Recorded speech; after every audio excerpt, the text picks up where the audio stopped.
आप लोग अपनी स्क्रीन के सामने एक पिक्चर देख रहे होंगे और आप में से बहुत सारे लोगों ने यूट्यूब पर इन्हें देखा भी होगा।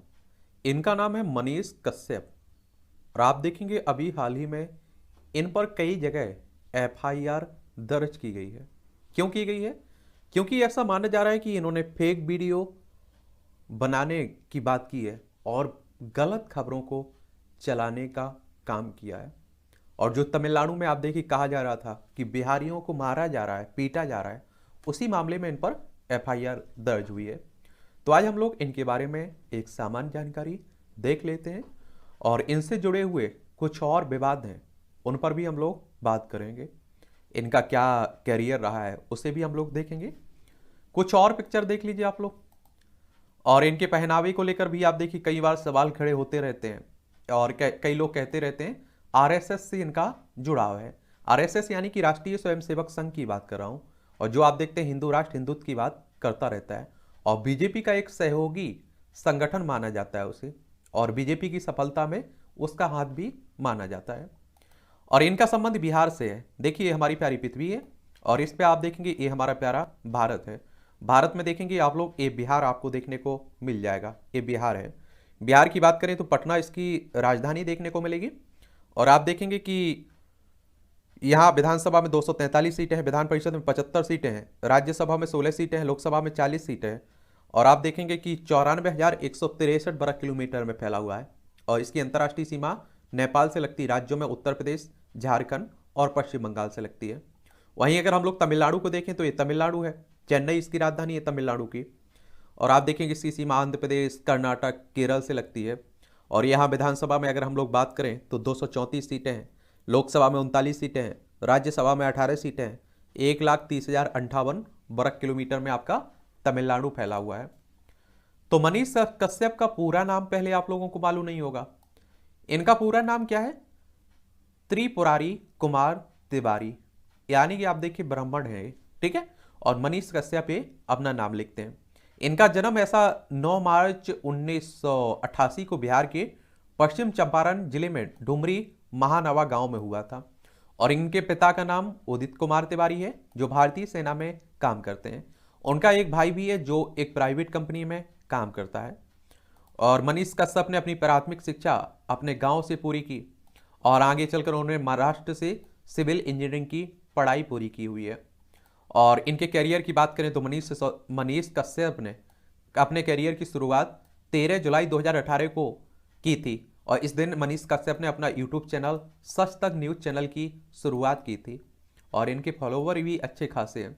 और चैनल बनाने के कुछ ही दिन बाद ही मनीष कश्यप ने सच तक न्यूज के नाम से एक न्यूज कंपनी की शुरुआत की थी। और मनीष कश्यप अपने करियर की शुरुआत में अपने चैनल पर देश में हो रहे गलत कामों पर वीडियो के द्वारा लोगों को बताते और खुद उन कामों का विरोध करते थे। और अगर हम लोग इनके राजनीतिक सफर की बात करें तो इन्होंने चुनाव भी लड़ा। पत्रकार की दुनिया में कदम रखने के बाद मनीष कश्यप ने अपने देश को बदलने की राजनीतिक क्षेत्र में कदम रखा और चनपटिया विधानसभा चुनाव 2020 में निर्दलीय उम्मीदवार से चुनाव लड़ा। और मनीष कश्यप को इस विधानसभा चुनाव में तीसरे नंबर पर है, उन्हें 9,239 वोट मिले थे, ठीक है। और मनीष कश्यप और शाहरुख खान की बातें भी खूब होती रहती हैं। बात उस समय की जब पूरे देश में लॉकडाउन लग गया था। इसी बीच शाहरुख खान के बेटा आर्यन खान ड्रग्स लेते समय पकड़ा गया था। तब उसी दौर में मनीष कश्यप शाहरुख खान के घर मन्नत के बाहर रिपोर्टिंग कर रहे थे। तब कुछ लोग शाहरुख खान के घर मन्नत के साथ सेल्फी ले रहे थे।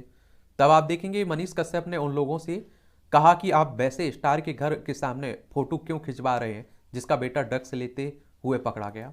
और अगर आपको फोटो खिंचवानी है तो आज़ादी में लड़े सबूतों और क्रांतिकारियों के घर के सामने जाकर खिंचवाएं। और आप देखेंगे यही नहीं, और इसी दौरान मुंबई के बांद्रा रोड पर शाहरुख खान की किसी वेब सीरीज की शूटिंग हो रही थी। हालांकि पूरे देश में अभी भी लॉकडाउन था कोरोना महामारी के कारण, लेकिन फिर भी वहां शूटिंग हो रही थी। जब मनीष कश्यप ने इस विषय में फिल्म मेकर से बात करना चाहा तो उन्हें फिल्म सेट्स में घुसने ही नहीं दिया था। तब मनीष कश्यप ने पूरे बांद्रा एरिया को अपनी रिपोर्टिंग से ललकार दिया, सिर्फ 2 मिनट के अंदर पूरी शूटिंग को बंद करवा दिया। कहा कि बेटा ड्रग्स के केस में जेल में पड़ा है लेकिन बाप यहाँ फिल्म शूटिंग कर रहा है। इस तरह की रिपोर्टिंग ये करते रहते हैं। और जैसा कि आप जानते हैं कि अभी हाल ही में शाहरुख खान की फिल्म पठान को लेकर भी हिंदू समाज के लोग कितना भड़के हुए थे, और इसका विरोध भी पत्रकार मनीष कश्यप ने भी कहा था। अब कुछ लोग इस बात पर मनीष कश्यप को ट्रोल भी कर रहे हैं। उनका कहना है कि मनीष कश्यप अब पहले वाली बात नहीं कर रही, अब मनीष कश्यप भी बिक चुका है। और आप देखिए, इन्होंने कहा था कि जो पठान मूवी है वो फ्लॉप हो जाएगी, लेकिन आप सभी जानते हैं कि सबसे ज़्यादा कमाई उसने की मूवी ने, तो उसको लेकर भी इन्हें ट्रोल किया जा रहा है। एक आपने देखा होगा कि SMA टाइप 1 नामक विशेष बीमारी से पीड़ित पटना में रहने वाला एक छोटा बच्चा जिसका नाम अयांश था, उसके इलाज के लिए आप देखेंगे इन्होंने लोगों की सहायता मांगी थी, और इस बीमारी के लिए 16 करोड़ रुपए की जरूरत थी, लेकिन अयांश के माता पिता के पास इस इलाज के लिए पैसे नहीं थे। फिर आपने देखा होगा कि इन्होंने इकट्ठे किए थे। तो इस पर आप देखते हैं कि इन पर आरोप लगा था कि मनीष सिसोदिया ने लोगों के पैसे एक तरह से उसमें से घोटाला कर लिया है, ठीक है, ये भी कहा था इन्होंने।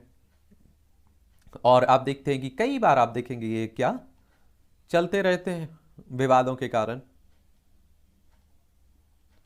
शाहरुख खान के साथ आपने देखा होगा इनके उन पर भी ट्रोल करते रहते हैं। अभी हाल ही में लखनऊ गए हुए थे, तो लखनऊ में इन्होंने आप देखिए नवाबों के शहर को लेकर भी बयान दिया, उसको भी लेकर लोगों ने ट्रोल किया। चलिए, तो ये भी आप लोग देखते रहिएगा। और कुछ लोग आप देखिए इन्हें सन ऑफ बिहार भी कहते हैं, कुछ आप देखिए इन्हें गुंडा कहते हैं, मवाली कहते हैं, और लोग कहते हैं कि असली सन ऑफ बिहार रवीश कुमार हैं। रवीश कुमार को तो आप सभी जानते हैं। तो इनकी शॉर्ट कहानी है ये मनीष कश्यप की, और मुझे लगा चर्चा में है तो बता देना चाहिए। बाकी का सही क्या है गलत क्या है वही जानते होंगे, और या तो सरकार जानती होगी, जांच एजेंसियां जानेंगी कि इन्होंने फर्जी खबर चलाई या नहीं चलाई, क्या है मामला पूरा, ठीक है। और बताइए, किसी के बारे में बात करनी हुआ करे तो आप लोग बता सकते हैं, उसकी भी कहानी हम लोग देख लिया करेंगे।